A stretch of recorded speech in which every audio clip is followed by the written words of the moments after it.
Hello, my name is Amelia Johansson and this is the 137 Degrees Ceramic Studio in Barcelona. Come on inside.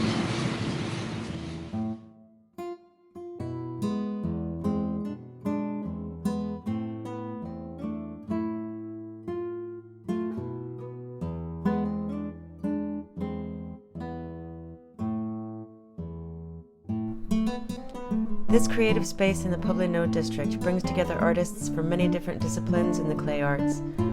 Besides working together, we also organize workshops, exhibitions, and all kinds of events to bring clay artists and pottery lovers together. My personal story with ceramics started in Portland, Oregon, where I grew up. I felt a strong connection with clay from a very young age. I moved to Barcelona in 2005, and in 2012 I discovered that a new community ceramic center had opened up. I signed up immediately and never looked back. Today more than 10 community studios have opened up their doors in this city. I work on the wheel as well as with hand building and sculpture. Nature plays an important role in my work. I try to replicate her patterns and textures to evoke peaceful emotions. I absolutely love a good challenge, and for me, ceramics provides constant learning and exploring new ideas and techniques. Hi there, welcome to our studio. I'd say one of the best things about working in a communal workspace like this one is all of the camaraderie, sharing, and knowledge exchange that happens every single day. I work amongst a group of international artists. Everyone speaks a different language, they've learned different techniques, they have different backgrounds and traditions, and we all come together to share, to show off our talents, and to challenge each other as well. So there's a couple techniques I've learned from my colleagues in the last couple years, and I'd like to share this with you today.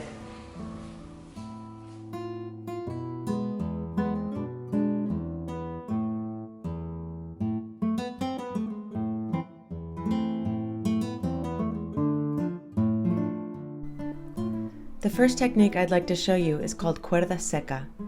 The direct translation for the Spanish term is dry cord. Cuerda Seca is a technique used when applying multiple colored glazes to form a pattern or drawing on ceramic surfaces. Normally, when different colored glazes are applied, the glazes have a tendency to run together during the firing process. With the Cuerda Seca technique, the water-soluble glazes are separated on the surface by thin lines made with a greasy substance, or oil, to prevent them from running out of their delineated areas. You're essentially creating a resist, mixed with dark pigments such as manganese carbonate, to produce a dark line around each colored area. The result is a striking effect. The exact origin of the Cuerda Seca technique is still unclear. It was certainly common in the 10th through the 12th centuries in the territory of Al-Andalus, which most of us know as the Iberian Peninsula, or Spain and Portugal. Pieces using the Cuerda Seca technique were also found in the Syrian and Turkish regions from the first half of the 10th century. What's clear is that Cuerda Seca ceramics circulated from the ports of Al-Andalus and were exported to the shores of the Mediterranean. If you have visited the Mediterranean, Central Asia, or the Middle East, you've surely seen many examples of this technique in person. The technique was most commonly used on tiles intended for architectural ornamentation. However, if you're very careful, Cuerda Seca can also be used to decorate other shapes and vessels.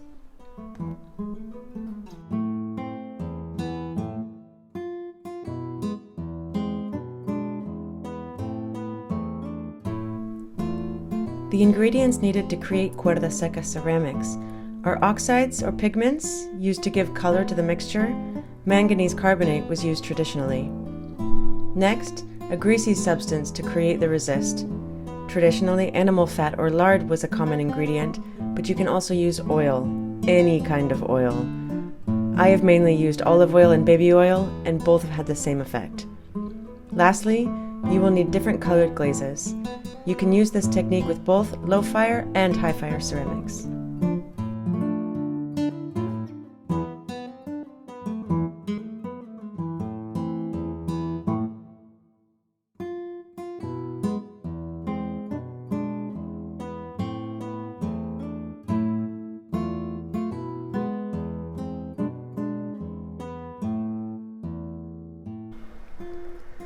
To make 50 milliliters of Cuerda Seca using this recipe, I combine 30 grams of oxides. I use 15 grams of manganese and 15 grams of cobalt. Next, I add 7.5 grams of frit. Mix the dry ingredients well. Then I add 12.5 milliliters of oil. I can see immediately that the mixture is too dry, so I continue adding oil until I achieve the consistency of acrylic paint. You want the mixture to glide smoothly on top of mixed clay.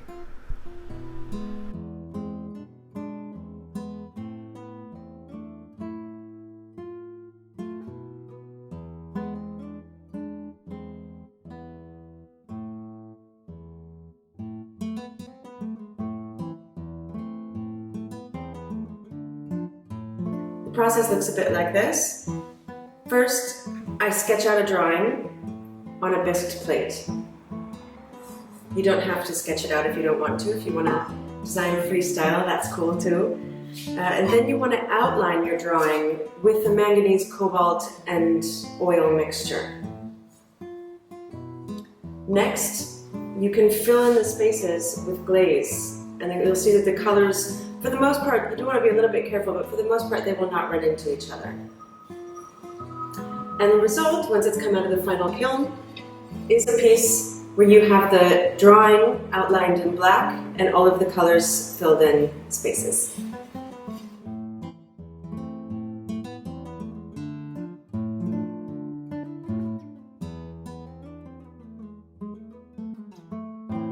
Going over my design with the oil mixture, I start in the center and work my way outwards.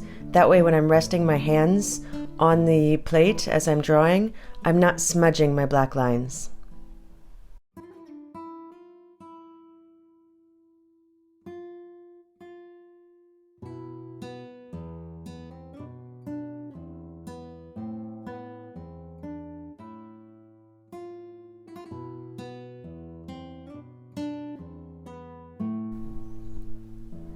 To apply the glaze, you can either use a slip trailing bottle or a paintbrush, whichever is more comfortable for you.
The second decoration technique I want to show you today is called Mocha Diffusion.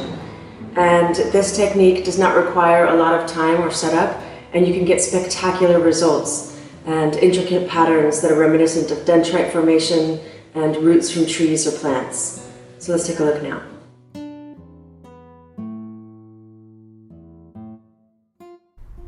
So Mocha Diffusion doesn't actually have anything to do with coffee. This technique was developed in England as well as North America, and the name actually comes from the word Mecca, and this is where the finest moss agate gemstones could be found, and the gemstones showed vein patterns just like you will get using the Mocha method.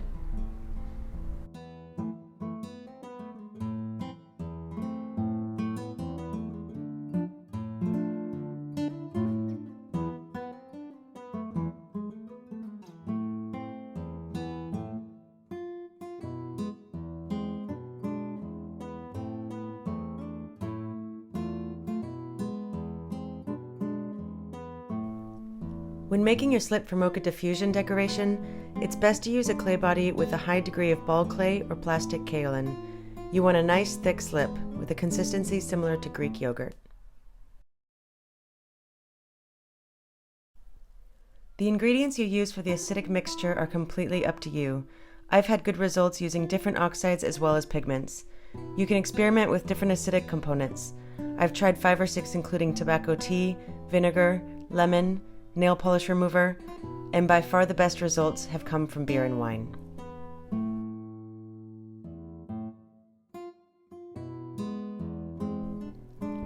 You just need to make sure to use the mixture shortly after pouring the alcohol in, because as it evaporates, the Mocha Diffusion effects start to disappear. With this technique, it's important to use wet or leather hard clay. If the piece is too dry, it will crack from the moisture from the slip. Once you have applied the slip, you want to move quickly, applying the acidic mixture while the slip is still wet and shiny.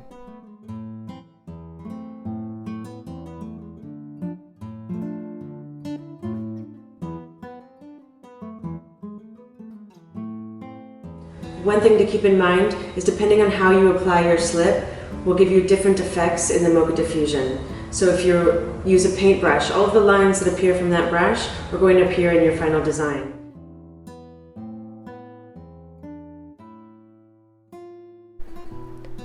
Now let's walk through the process together.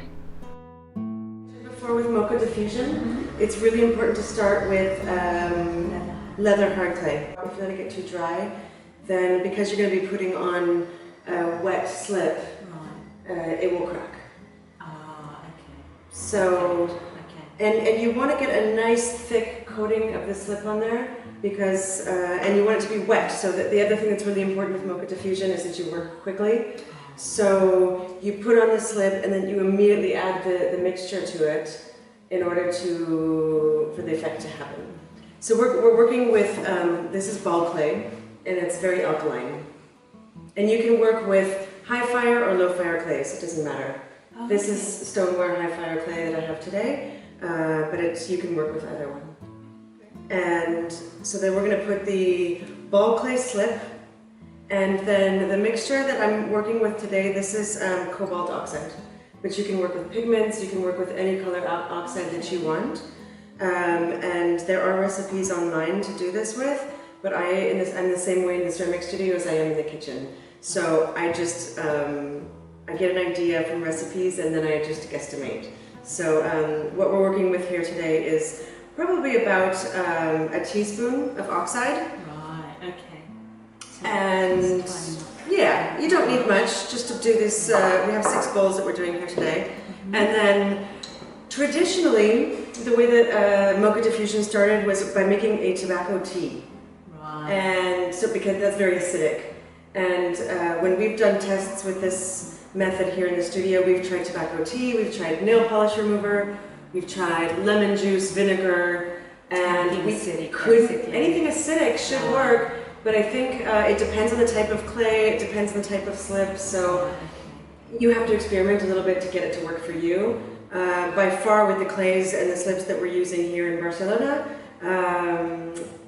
beer and wine have worked best. Oh, I thought that was for us. we can share the beer afterwards. Okay, we're not going to use much, so okay. Not wasting too much. No, and the other thing is we're going to pour the beer in and then we're going to use the mixture right away. Right. Because if you let beer or wine sit, of course the alcohol evaporates, and for whatever reason, if you wait an hour, the effect is not the same. Right, okay. So just put in, again, this is how I cook too. It's just sort of like... It's not like baking a cake, it's just kind of like... you want to get... exact.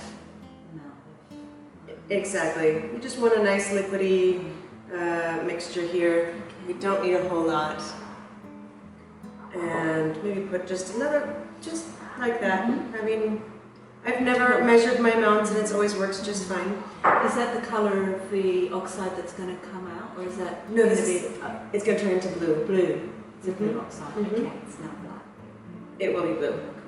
So again, timing is important. So I'm just going to dump in a nice thick slip And funny enough, it is in a Greek yogurt container. It needs to be the consistency of Greek yogurt. Okay. So I just add some slip in, twirl it around, dump it out. Right. And so I want to work while the slip is still wet and shiny. Yeah. So fast. Yep. And then you just drop in. Wow. Isn't that beautiful? Stunning. This looks like feathers, doesn't it? Or fireworks exploding. Or fireworks, or like flowers, roots, or flowers. Those white sort of flowers that you blow. It is a really, really natural effect that happens. Stunning. Right? Wow. And it's so easy. Wow. Yeah. And the paintbrushes that I've had the best luck with are these bamboo brushes, where you can get quite a bit of liquid in there, but then it comes down to a tip. Because you don't need a lot. You just literally leave a dot, and then it spreads on its own. Where do you buy the bamboo sticks from? Anywhere? Just about any art supply shop. Oh, okay, it's not specific. It's not specific. Nope. And I can show you a different. Sometimes if you work from just putting the tip on the edge, then it runs down in a line, and it looks more like a tree, I guess. Oh, okay, like a long sort of pine tree or something. Trees are long. So dump the slip out, and then just set it on the edge. Wow. Isn't that amazing? Stunning.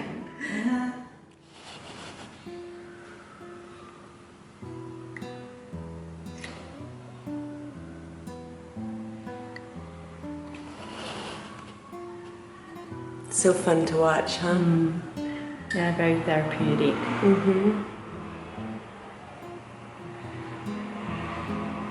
Definitely looks like nature, like flowers or trees. Or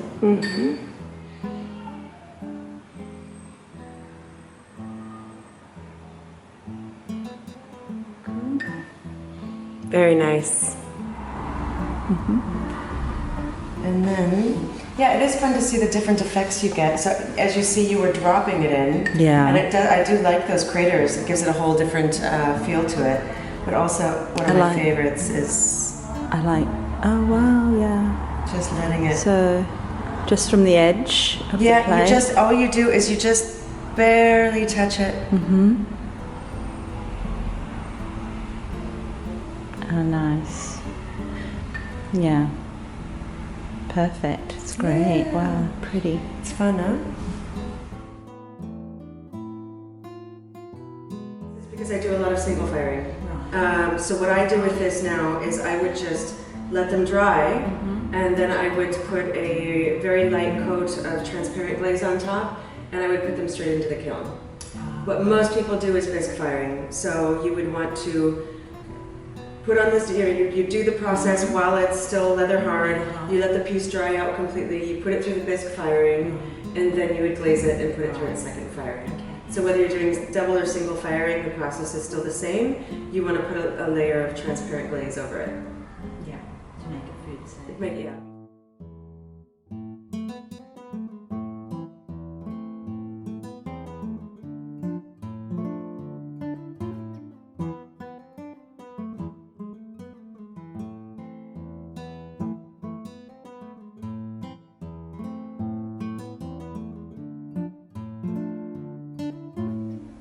Thanks for joining me today. I hope you have a lot of fun experimenting with these new techniques, and feel free to get in touch and send me pictures to show me your new experiments. I'd love to see what you're making.